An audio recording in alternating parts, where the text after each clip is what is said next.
Уважаемый господин президент, дамы и господа. Arvoisa herra tasavallan presidentti, hyvät naiset ja herrat. Переговоры с президентом Финляндии господином Саули Ниинистö прошли в деловой и конструктивной атмосфере. Neuvottelut Suomen tasavallan presidentti Sauli Niinistön kanssa ovat sujuneet rakenteellisessa ja asiallisessa hengessä. Мы подробно обсудили нынешнее состояние двусторонних отношений, обменялись мнениями по наиболее актуальным международным вопросам. Me olemme perinpohjaisesti keskustelleet kahdenvälisistä suhteista, olemme vaihtaneet mielipiteitä kansainvälisistä asioista. Разумеется, говорили и о перспективах развития наших отношений. Olemme keskustelleet myöskin suhteitamme kehityksen näköaloista. Дипломатическим связям России и Финляндии в этом году исполняется 95 лет. Diplomaattisuhteet Suomen ja Venäjän välillä täyttävät tänä vuonna 95 vuotta. Выстроен прочный фундамент добрососедства и взаимовыгодного партнерства. Me olemme rakentaneet hyvän naapuruuden ja molemmille puolelle hyödyllisen yhteistyön suhteiden vakaa pohja. У нас имеется большой ресурс в торговом и инвестиционном сотрудничестве, хорошо налажены приграничные и межрегиональные связи. Meillä on suuri resurssi taloudellisessa yhteistyössä. Meillä on erittäin hyvin kehittyneet lähialueiden ja yleensä alueiden väliset yhteydet. Особое внимание уделили сегодня и вопросам экономического взаимодействия. Erityistä huomiota olemme kiinnittäneet tänään myöskin taloudellisen yhteistyön kysymyksiin. За первое десятилетие 21 века объем двусторонних торговых связей увеличился почти в 6 раз, до 22,4 миллиарда долларов в 2008 году. Tämän vuosisadan ensimmäisen 10 vuoden aikana meidän taloudellisten yhteistyön volyymi on noussut melkein 6-kertaisesti. Ja vuonna 2008 se on saavuttanut noin 22 miljardin dollarin tasoa.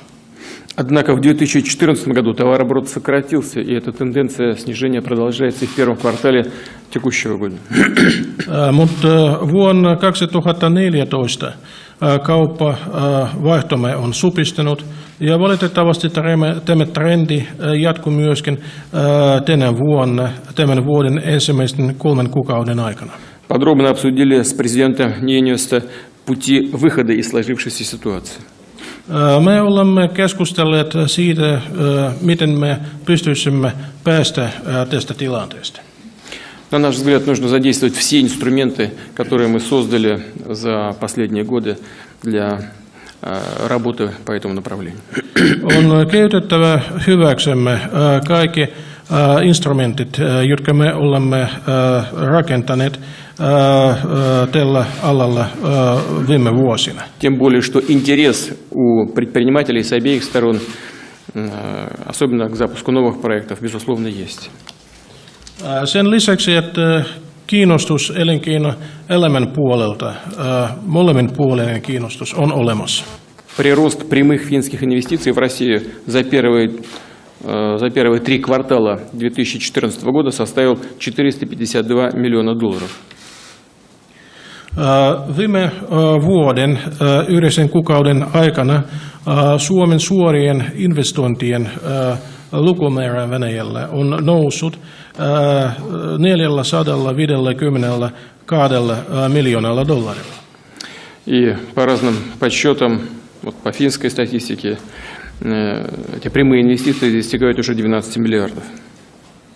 Ja eri laskentojen mukaan, kun myöskin suomalaisia lukuja otetaan huomioon, suomalaisten investointien kokonaismäärä on melkein 12 miljardin euron tasolla. По итогам прошлого года Россия занимала второе место во внешнеторговом обороте Финляндии. Viime vuonna Venäjä on ollut toisella sijalla Suomen ulkomaankauppakumppaneiden joukossa. Мы и сегодня говорили о некоторых крупных проектах, в том числе в энергетике. Me keskustelimme tänään monista suurista hankkeista, muun muassa energia-alalla. В том числе о строительстве атомной электростанции. Muun muassa ydinvoimalan rakentamisesta. И мы знаем все решения, которые были приняты финским парламентом на этот счет. Знаем заинтересованность наших партнеров. Со своей стороны все сделаем для того, чтобы проект был реализован в строгом соответствии с достигнутыми договоренностями. Me tiedämme kaikista päätöksistä, joita tämän hankkeen osalta oli tehty aikoinaan Suomen eduskunnan ja hallituksen puolelta, ja tulemme tekemään kaiken sen eteen, että kaikki ehdot toteutetaan ja aikataulu säilytetään. Российская сторона уже начала финансирование этого проекта в объеме около 1 миллиарда евро. Оплаты уже произведены. Venäjän osapuoli on jo aloittanut tämän hankkeen osamaksua noin 1 miljardin euron suuruisena panoksena. Продолжается совместная работа в области судостроения. Jatkuu yhteinen toiminta laivan rakentamisessa. И это стало возможно благодаря приобретению в декабре прошлого года объединенной судостроительной корпорации 100% доли в верфи в Хельсинки. Ja se on mahdollista sen myötä, että Venäjän laivan rakentamiskorporaatio on viime vuoden lopussa ostanut 100% Helsingin telakan. Производственные мощности загружены до 2017 года. Общий объем заказов составляет порядка $800 миллионов. Ja tilauskanta tällä telakalla on jo vuoteen 2017 saakka, ja sen kokonaisarvo on yli 800 miljoonaa euroa. В марте этого года в Хельсинки состоялась церемония спуска на воду ледокола «Мурманск», построенного для Росморречфлота.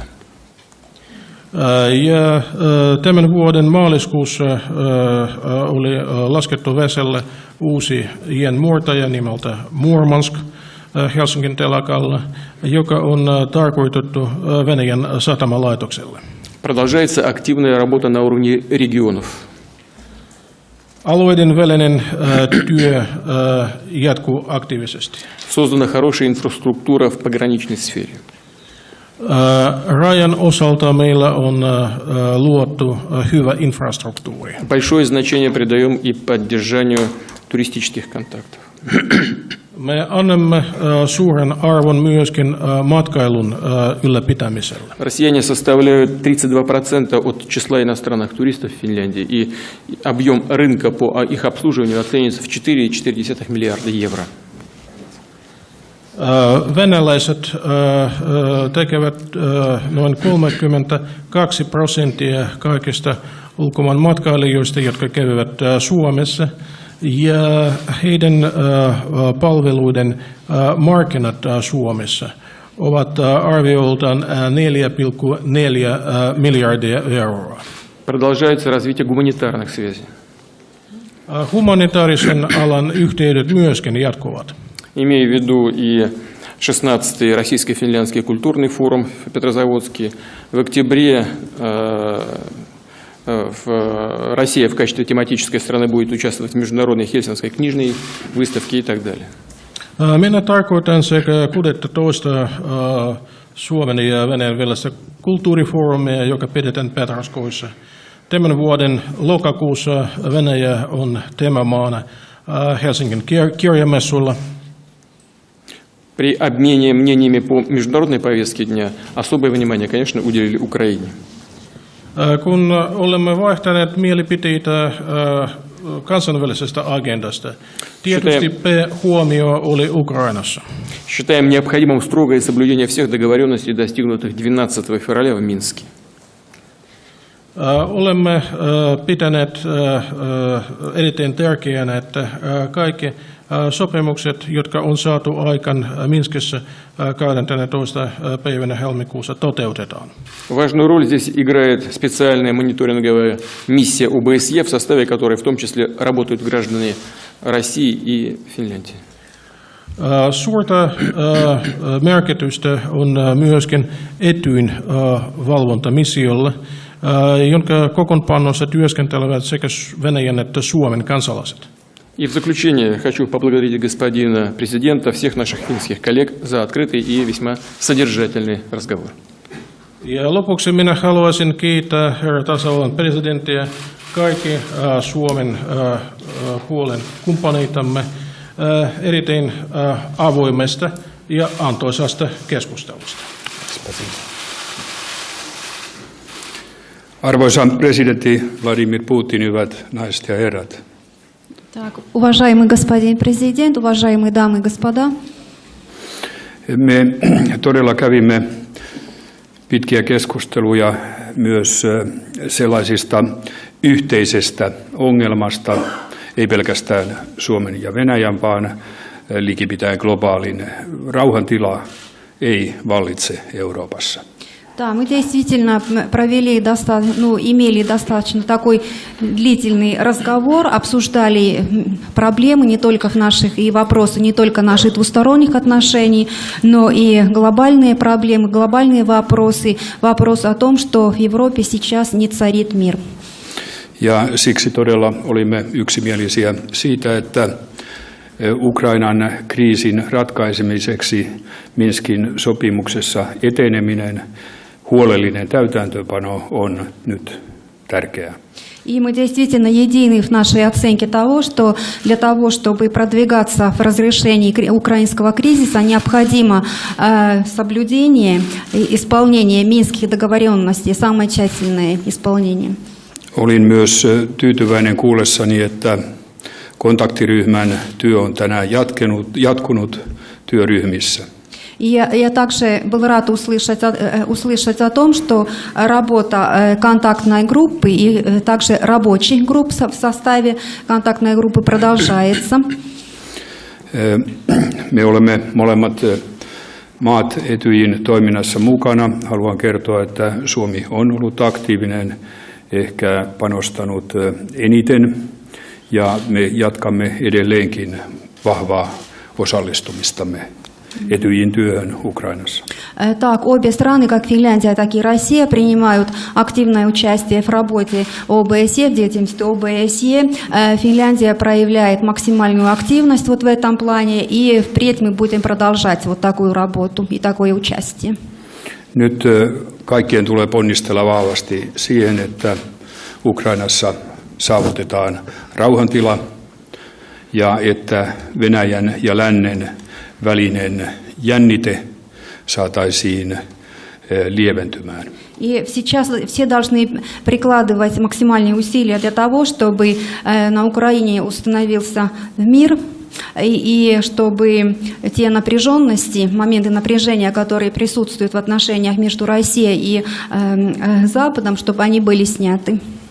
Kuten arvoisa presidentti totesi ja luvuin kertoi, tällä tilanteella on ollut hyvin selvä vaikutus meidän keskinäiseen kaupankäyntiimme ja talousyhteyteemme. Да, как уважаемый господин президент уже упомянул, вот такая сложившаяся международная ситуация, а также отражалась на наших двусторонних отношениях торгово-экономически, имел прямое такое влияние. Puhumme myöskin hyvinkin laajoista suhteista, joita Venäjän ja Suomen välillä on. Taloussuhde on eräs niistä. Arvoisa presidentti mainitsi ydinvoimahankkeen, joka on vireillä. Se on kysymys, jossa Suomen poliittinen taho on lausunut jo näkemyksensä sitä kautta, että eduskunta on antanut hyväksymisensä, ja nyt asia on yhtiöiden käsissä. И мы также говорили обширно о наших двусторонних торгово-экономических отношениях, совместных проектах. И уважаемый господин президент уже упомянул о нашем сотрудничестве в сфере строительства атомных электростанций. У нас имеется такой совместный проект. И уже сейчас ситуация такова, что политические силы Финляндии, в общем-то, они высказали свою точку зрения в виде решения парламента. Значит, вот эти политические решения приняты, и сейчас это дело находится в руках, можно сказать, тех компаний, которые принимают участие вот в этом проекте. Totesimme myös, että venäläiset ja suomalaiset tapaavat toisiaan runsaasti yhä vielä huolimatta, että talous on molemmissa maissa hivenen jähmeä. Yhä vielä ihmiset matkustelevat ja ylittävät monet hyvin aktiivisesti Suomen ja Venäjän välillä. Да, и мы также отметили, что россияне и финны продолжают встречаться, продолжают поддерживать контакты, несмотря на вот экономические такие сложности или экономическую там конъюнктуру, и, в общем-то, посещают друг друга, ездят в соседнюю страну, так что вот такая активность в плане туризма, путешествий, контактов продолжается.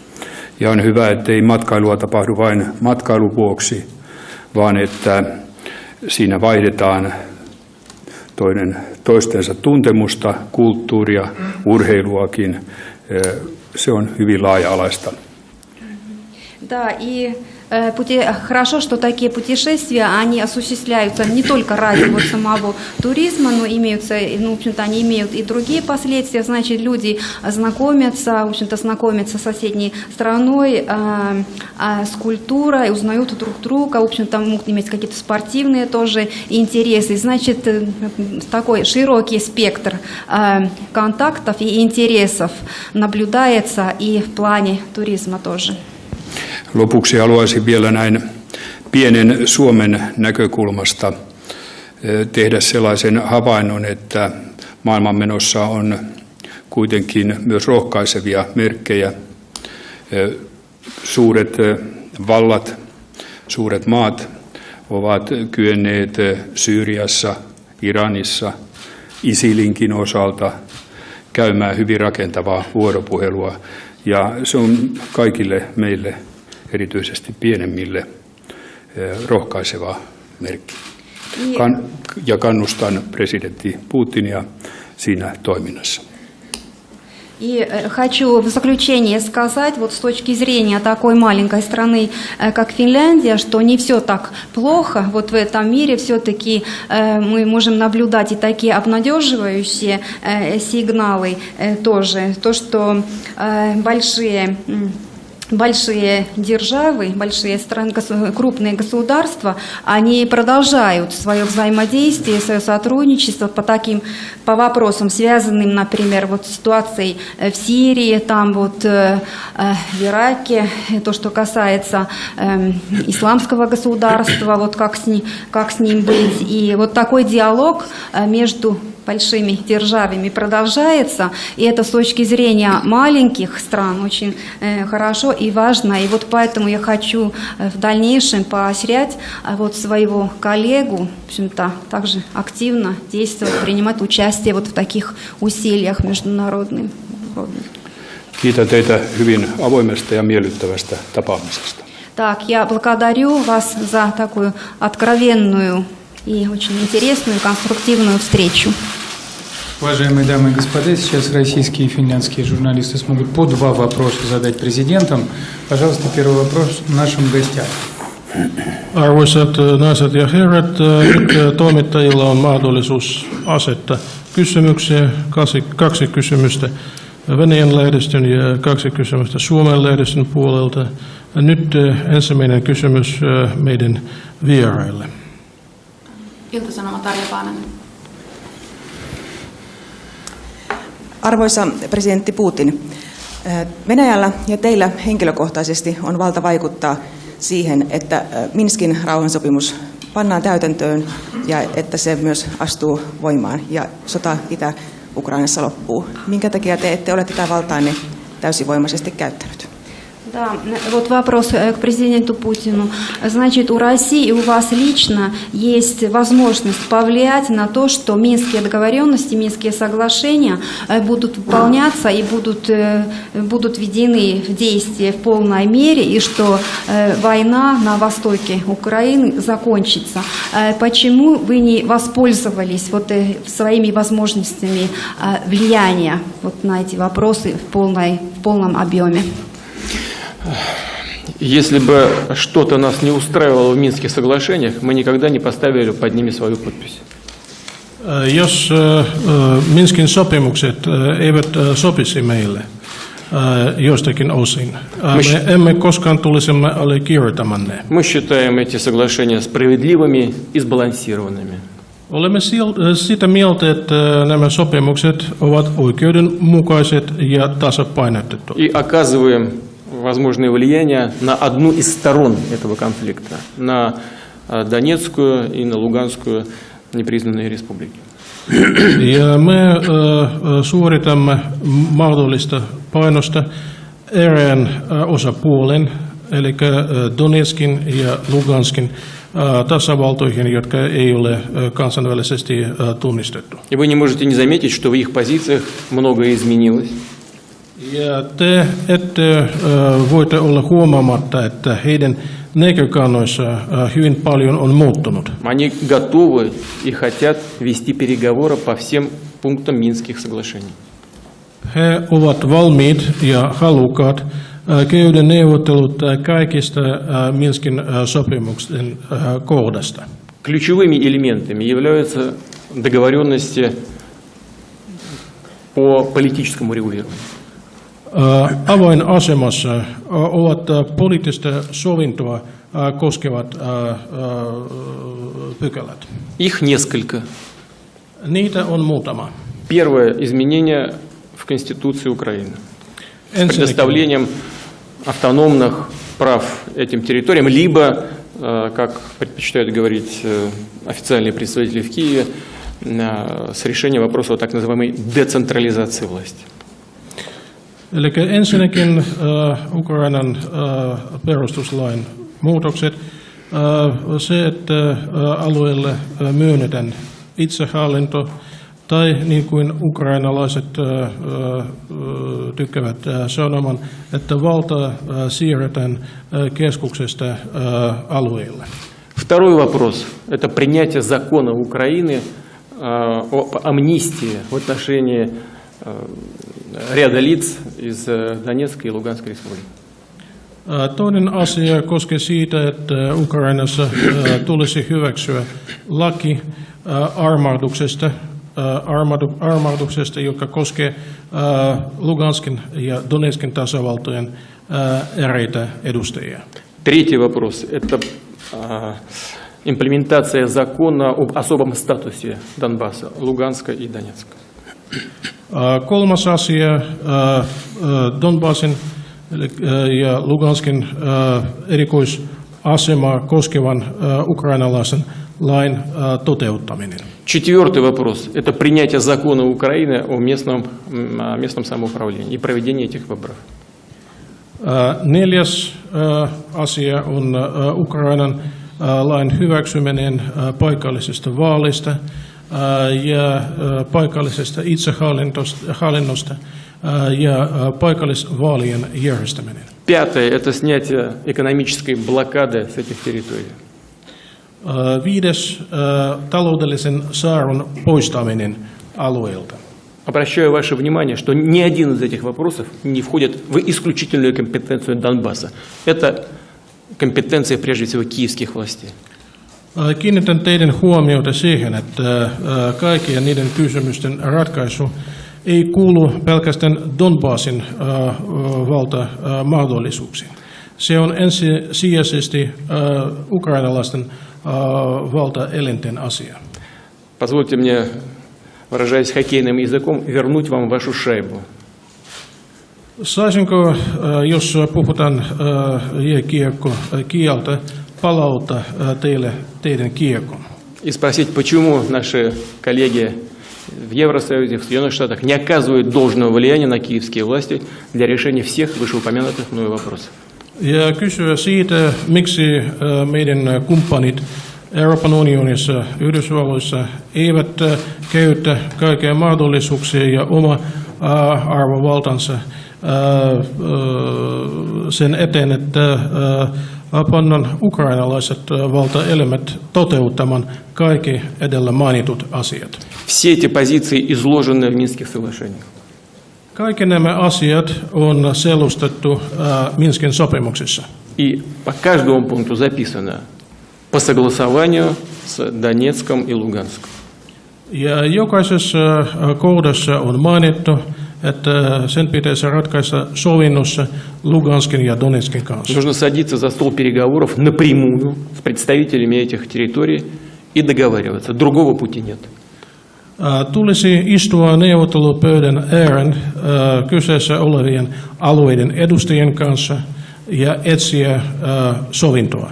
Muuta tietä, muuta vaihtoehtoa ei ole. Надеюсь, что сегодняшняя встреча закончится хоть каким-то позитивом. Мы будем работать над тем, чтобы этого позитива было больше, чтобы Минские соглашения были полностью исполнены. Toivon, että tämän päivän kokous päättyy myönteisellä tavalla ja että Minskin sopimuksia toteutetaan. Me tulemme työskentelemään sen eteen, että tällaisia myönteisiä muutoksia tulisi olemaan enemmän. Спасибо. Kiitos. Пожалуйста, продолжаем. От российских журналистов Полина Ермолаева, телеканал Россия. Пожалуйста. Добрый вечер. Если позволите, в продолжение предыдущего вопроса уточняющий, поскольку минские договоренности так часто нарушаются, мы каждый день видим, что обстрелы со стороны Украины не прекращаются. Вообще минский формат, на ваш взгляд, Владимир Владимирович, он скорее жив или скорее мертв? Я считаю, что просто ему нет альтернативы. И как бы тяжело не было, нужно идти по этому пути. Eikö se on Venäjän television kysymys siitä, että mitä koskee Minskin sopimuksia. Niiden kohtalosta puhutaan hyvin paljon, mutta tulitaukoa ei ole. Ja koko ajan tulitukset jatkuvat ensisijaisesti Ukrainan puolelta. Ja kysymys kuuluu siitä, että mitä mieltä olette, onko se Minskin formaatti, onko se elossa vai pikemmin ei? Vastaus on se, että se on paras mahdollinen vaihtoehto. Есть и второй вопрос. Накануне мы слышали, что президент Порошенко заявил о якобы 3-миллиардной взятке, которую Россия якобы дала президенту Януковичу за то, что тот не подписал соглашение о евроассоциации. Хочется узнать ваши комментарии. Ja sitten toinen kysymys. Äskettäin presidentti Poroshenko sanoi, että Venäjä mukaan on antanut 3 miljardin lahjoituksen entiselle presidentti Janukovicille siitä, että hän ei tulisi allekirjoittamaan sopimusta unionin kanssa. Mikä on teidän mielipide? Печально, что наши коллеги о таких вещах говорят в подобных категориях, рассуждают в подобных категориях. On valitettavaa, että meidän kollegat tällaisista asioista puhuvat sillä tavalla. Если кто-то считает, что это взятка за то, чтобы президент Янукович не подписывал соглашение с Евросоюзом об ассоциации, то, наверное, также взятками можно считать все средства, которые вложены были другими кредиторами и инвесторами,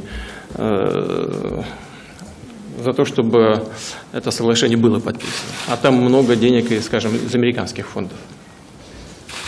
Jos pidetään tätä lahjuksena, niin pitäisi pitää lahjuksena myöskin muiden luotujen antajien ja sijoittajien rahat, jotka Ukrainalle oli annettu. Ja siellä oli hyvin paljon muun muassa amerikkalaista rahaa. Кроме того, как известно, новое руководство Украины подписало эти соглашения, но отложило их имплементацию более чем на год, до 1 января 15-16 года. Но возникает вопрос, деньги кому пошли в карманы, если это взятка? Ja sitten uusi Ukrainan hallitus on, kuten tiedämme, allekirjoittanut sopimuksen, mutta lykkänyt sen voimantuloa vuoden 16 alkuun. Ja kysymys kuuluu, kenelle tulevat rahat, jos se oli lahjoitus. Ведь отложив имплементацию, новое руководство Украины сделало все то же самое, что предлагал сделать Янукович. Он ведь предложил что? Отложить подписание, а они отложили имплементацию. Kun sopimuksen voimantuloa oli lykätty, se on juuri se, mitä oikeastaan Janukovic on ehdottanut. Koska presidentti Janukovic aikoinaan on ehdottanut, että sopimuksen allekirjoittamista siirretään. Nyt siirretään sen voimantuloaikaa. Käytännössä se on yhtä ja sama. Ну и, наконец, наши средства, которые мы взяли из наших резервных фондов, пошли на приобретение суверенных бумаг Украины по английскому праву. Ja lopuksi meidän voimavarat, jotka oli otettu kansallisesta säätiöstä, oli käytetty Ukrainan virallisen papereiden ostoon. Средства были запрошены на поддержание бюджета, прежде всего решение социальных вопросов, выплату пенсий, пособий и так далее и тому подобное.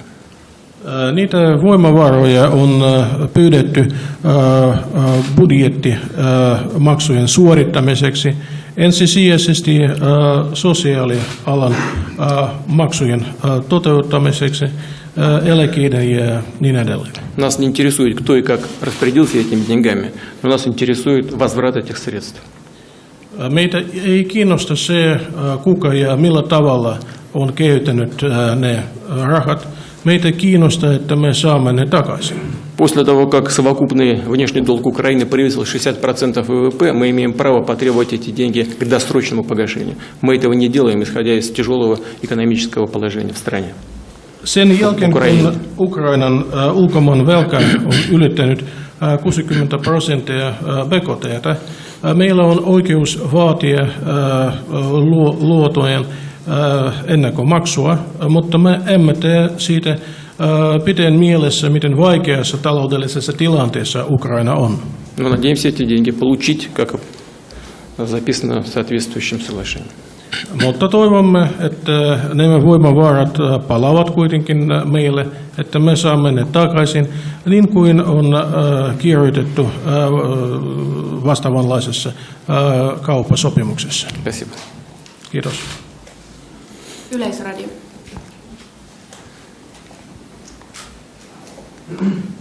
Arvoisa presidentti Putin, Suomea NATOn kuulumattomana maana huolestuttaa NATOn ja Venäjän asevarustelun kiihtyminen ja sotilaallisen voiman lisääntyminen Itämerellä. Mitä vastaatte huolestuneille suomalaisille ja muille Itämeren kansoille? Вот нас, финнов, как граждан и жителей такой страны, которые не входят в НАТО, беспокоит то, что все-таки активизируется вот это приобретение вооружений со стороны НАТО и со стороны России, и также демонстрация военной силы на в регионе Балтийского моря. Что вы, уважаемый господин президент Путин, могли бы ответить вот на такие озабоченности финнов в этом плане? Я думаю, что самая лучшая гарантия безопасности Финляндии – это ее нейтральный статус. Minä olen sitä mieltä, että Suomen turvallisuuden paras takuu on Suomen status, että se ei kuulu sotilasliitoihin. Потому что как только возникает какая-то угроза со стороны какой-то сопредельного государства, Россия соответствующим образом должна реагировать и выстраивать свою оборонную политику таким образом, чтобы нейтрализовать возможную угрозу в свой адрес. Koska heti kun rajallamme olevasta valtiosta tulee jonkinlainen uhka. Venäjän pitäisi reagoida siitä ja rakentamaan oma puolustuspolitiikka sillä tavalla, että se mahdollinen uhka hallittaisiin. Если кто-то ставит под угрозу какие-то наши территории, то значит мы соответствующим образом должны будем нацелить наши вооруженные силы, ударные современные средства на те территории, из которых нам исходит угроза, а как же иначе? Jos joku asettaa uhan alle meidän alueet, meidän täytyy tehdä, että meidän asevoimat, niiden iskukapasiteettia niille alueille, joilta meille tulee uhkaa. Toista vaihtoehtoa ei ole. НАТО же идет к нашим границам, а не мы куда-то там двигаемся. NATO lähestyy meidän rajoja, emmekä me lähesty siitä. Но я бы, тем не менее, не стал здесь ничего нагнетать. Mutta minä en tulisi ylidramatisoida siitä. Мы, конечно, будем все анализировать и внимательно следить за этим. Me tulemme tietysti hyvin tarkasti seuraamaan kaikkia kehityksiä. Но пока я ничего не вижу такого, чтобы заставляло нас особенно волноваться. Mutta tässä vaiheessa en näe mitään sellaista, mitä voisi aiheuttaa meille erikoista huolia. Это все скорее политические знаки в отношении России или в отношении своих союзников. Нас больше беспокоит, скажем, система развертываемая, система противоракетной обороны. Вот это серьезная вещь стратегического значения. Meitä huolestuttaa muita asioita, esimerkiksi pohjusten torjuntajärjestelmän kapasiteetin kehittäminen. Se on todellinen strateginen tekijä. Спасибо. И заключительный вопрос пресс-конференции, пожалуйста, лайв. От российских журналистов. Viimeinen kysymys, aikakauslehti, live. У меня вопрос к обоим лидерам. Вы в начале своей беседы упоминали о том, что у нас снижается товарооборот и вообще как бы совместное торгово-экономическое сотрудничество не на высшем уровне, не в лучшей ситуации сейчас находится. Вот в за время сегодняшней беседы вам удалось найти какие-то пути выхода из этого кризиса, можно сказать, даже кризиса, и возможно ли увеличение товарооборота в сложившейся ситуации непростой? Спасибо. Minulla on kysymys molemmille johtajille. Alussa te olette maininneet siitä, että keskustelitte meidän taloudellisista suhteista ja kauppavaihdosta, että meidän kauppavaihto on supistunut ja yleensä ei ole parhaimmassa mahdollisessa kunnossa. Oletteko te pystyneet keskustelun aikana löytämään keinoja tilanteen parantamiseksi siihen, että me pystyisimme ylittämään niitä kriisi-ilmiöitä? Syitä siihen, että kaupan määrä on alentunut, on kaksi. Ensimmäinen on... Причин тому, почему снизились объемы торговли, практически две. Ensimmäinen on se, että talous molemmissa maissa on taantunut ja silloin kaupankäyntikin pyrkii taantumaan. Первая причина заключается в том, что в обеих странах наблюдается все-таки экономическая рецессия, и вот в таких условиях, естественно, и объемы торговли, показатели торговли, они также, как правило, снижаются. Ja toinen on sitten Ukrainan kriisin johdosta asetetut pakotteet ja vastapakotteet, jotka tietysti myöskin ovat supistaneet kauppaa. И вторая причина заключается в том, что в связи с украинским кризисом были установлены санкции, также ответные санкции, и они влияют также понижающие на показатели торговли. Uskon, että me molemmatkin toivomme, että Ukrainan kriisi saataisiin ratkaistua. Я уверен в том, что мы оба надеемся и рассчитываем на то, что украинский кризис будет разрешен, будет урегулирован. Ja kumpikin saisi taloutensa rattaat pyörimään. Silloin taas palattaisiin vanhaan hyvään aikaan, jolloin kasvua oli tuntuvasti. И тогда, в общем-то, и торгово-экономические отношения, они могли получить новый такой стимул, могли пойти на подъем и могли бы вернуться вот к старым добрым временам вот в этом отношении. Я полностью согласен со своими коллегой. Olen täydellisesti samaa mieltä kollegani kanssa. Добавил бы только еще одну причину все-таки. Lisäisin vain yhden asian. Это снижение цен на мировых рынках на традиционные статьи нашего экспорта. Että kansainvälisillä markkinoilla hinnat meidän vientituotteille ovat laskeneet. И по этим показателям товарный объем, может быть, и сохранился, а стоимость ноль, конечно, упал. Но это просто объективная вещь. Ja tästä syystä tavaravolyymi on ehkä säilynyt, mutta sen rahallinen arvo on supistunut. Se on objektiivinen asia. Хотя есть, конечно, и вещи, связанные с санкциями и нашими контрмерами. Vaikka on tietysti vaikutusta sanktioilla ja meidän vastatoimenpiteillä. Я уже говорил об этом в ходе переговоров в предыдущие годы. Каждый год объем, скажем, молочной продукции, финской молочной продукции на нашем российском рынке увеличился на 11%. Каждый год прирастал на 11%.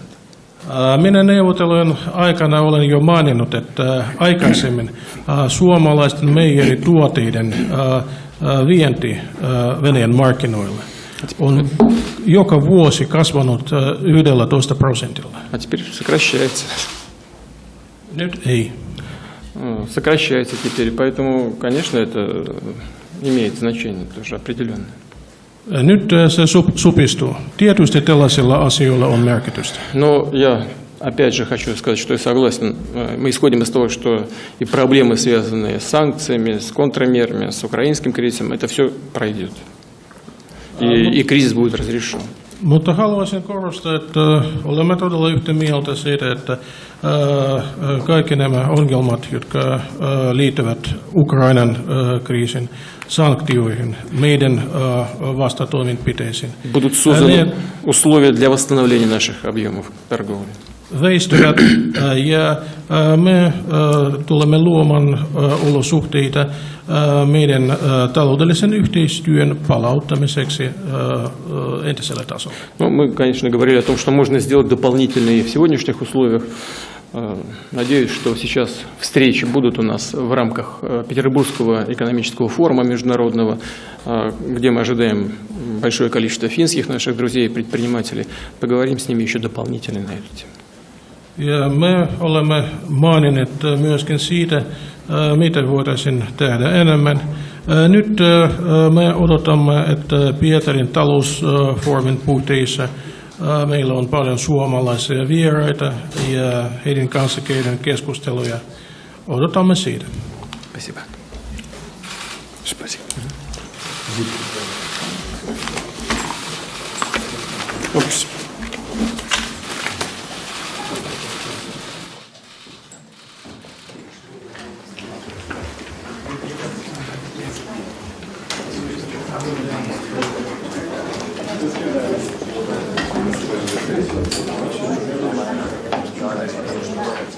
Thank you.